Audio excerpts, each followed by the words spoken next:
thank you for being here. Very honored to start this Infraweek with you today. I would like to first introduce myself, take a few seconds. So my name is Francebased. I've been working directly in a direct role in project management at the start of my career. I've been working now in infrastructure for the last 15 years. I was part of a global engineering construction company called SNC-Lavalin based in Canada. I was working globally, and I joined McKinsey & Company 6 years ago, and I'm now in a role of associate partner at McKinsey, focusing on infrastructure. I'm based in a Paris office. What I wanted to share with you today is a synthesis of two of the studies we have been doing and our internal think tank have been publishing, an internal think tank called McKinsey Global Institute, which you may know, and this is the synthesis of these reports. So first of all, as we are now in the Infraweek, I wanted to speak about infrastructure and infrastructure globally.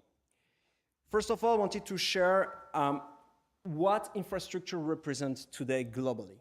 And when we speak about infrastructure, we know the definition of infrastructure is sometimes moving. We take a view on infrastructure which is quite large, global view, where we include in infrastructure transport, bridges too, power, water, telecom, and we also include social infrastructure, real estate, and in general, heavy industry, so mining and oil and gas. What we know is that this spend represents around 8.7 trillion euros spent per year. Those numbers are from 2015. Now the 2017 numbers are very close to that. It's around 14% of the global GDP that is being spent in infrastructure. Now, the question is also, once you know what you spend, you need to look at what you actually need to spend to support growth and well-being of citizens. So at McKinsey, we did this study on trying to understand what is the average annual need for the upcoming years. And we took the frame of 2017 to 2035. And here is what came out. We put together everything that is required to support the growth forecast in those years, and we came to the number of 9.8 trillion euros. 9.8 trillion being the numbers that is required annually, globally, to support our growth forecasts. So it's a big number.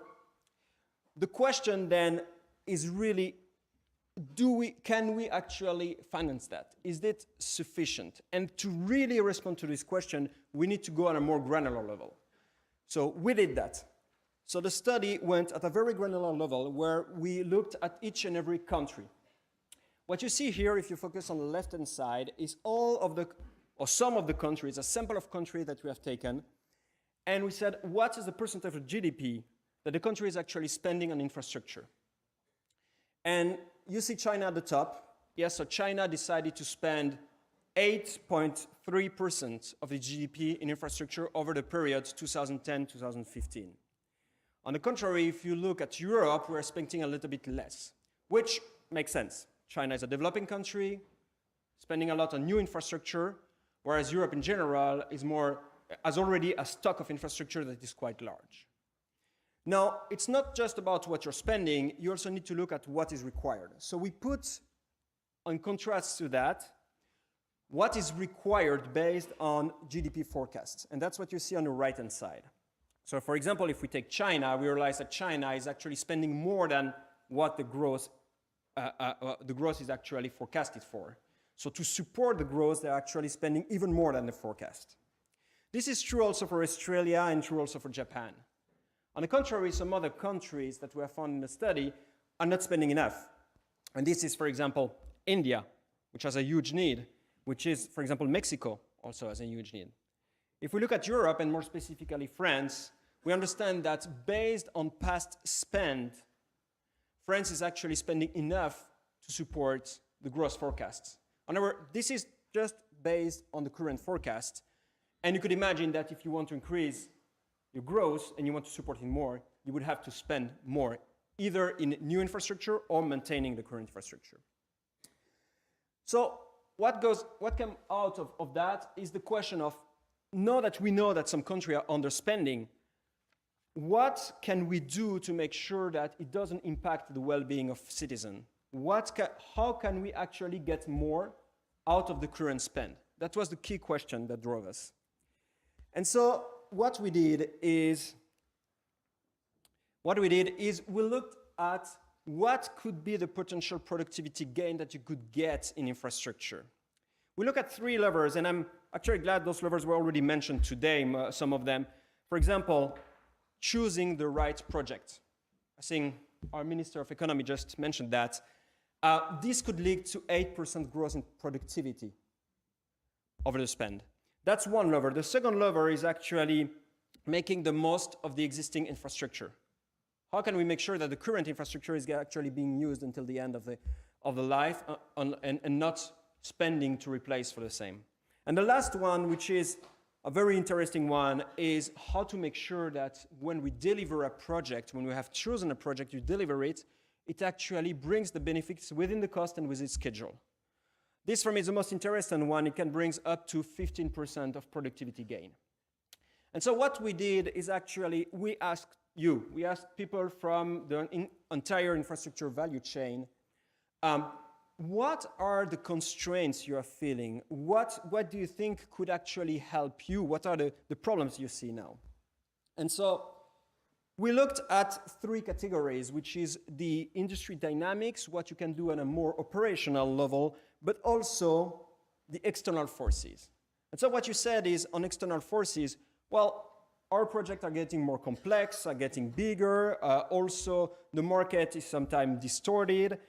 We have extensive regulation that we need to deal with. Those are all root causes for us, external root causes for us being a little bit constrained.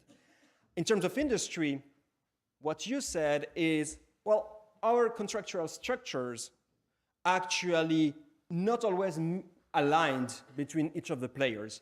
And also, the industry is very fragmented and sometimes difficult to really align horizontally and vertically.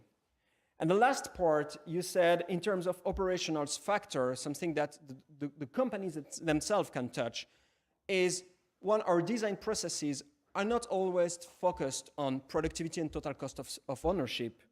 And also, we know that the labor is sometimes insufficiently skilled to perform at all levels, at the frontline level, at the supervisory level. And also, we know that infrastructure in general is underspending, investing in digitization. And so based on that, we went back to our experience and said, okay, but what are the levers that could actually help to get more out of the spend? And so we selected 6 levers based on that. And those 6 levers are actually, first of all, technology. I spoke about digitization just before, and I would like to spend a little bit more time just after that on technology. This is a key one. The second lever that we selected is on-site execution. On-site execution is, for example, bringing all the lean techniques that have been so beneficial to manufacturing in the last year to the construction site. And this one, for example, could bring 6 to 10% increase in productivity in infrastructure. The third one is supply chain management. Supply chain is, that's easy. Who has never seen a site that is actually stopped, where the work front is stopped because we don't have the material or the equipment? This is managing the supply chain. The last one, which is on an operational level, is capability building. And I think this one also was mentioned by our minister earlier. This one, too, can bring 5 to 7% increase in productivity. When we go to levers that are more around the industry dynamics, we can note 2 of those. First of all, design and engineering, and the second one, collaboration and contracting. I will come back to collaboration and contracting. Those 2 could bring 8 to 10% increase of productivity. And the last one that we saw is, for us, more an enabler. Again, this was mentioned, and I'm glad it was actually, it's regulation.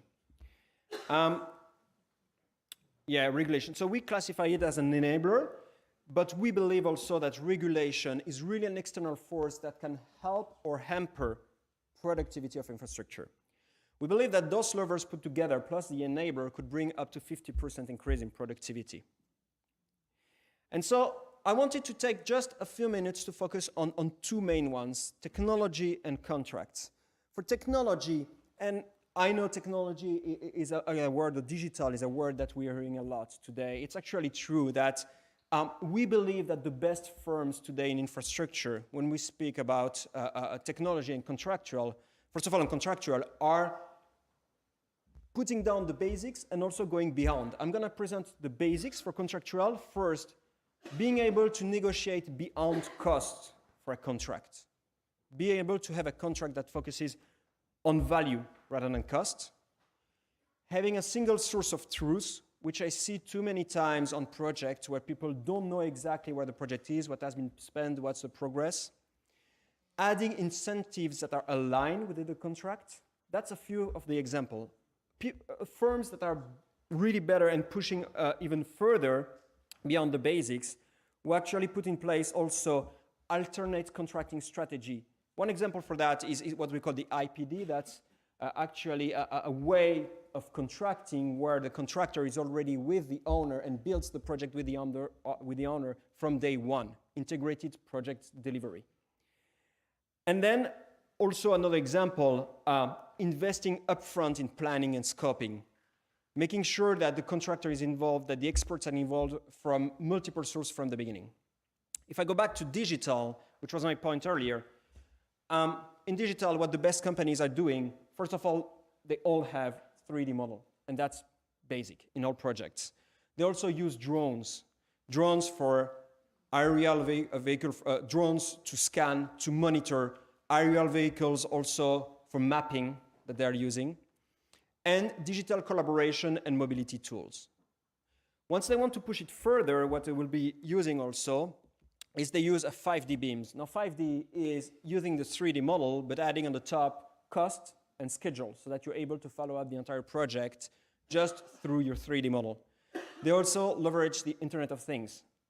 So meaning that people would have wearables or sensors directly on the site. Last example, they have new materials that are being used in construction. Now, I just wanted to show two examples here. And I will not have the time in the 15 minutes allowed to go through all the levers here. So if you want to have more information, feel free to go on our website, look at the reports that have been published. You can also contact myself or Pierre-Ignace Bernard, a senior partner focused on infrastructure. And on this, I wish you a very good Infraweek.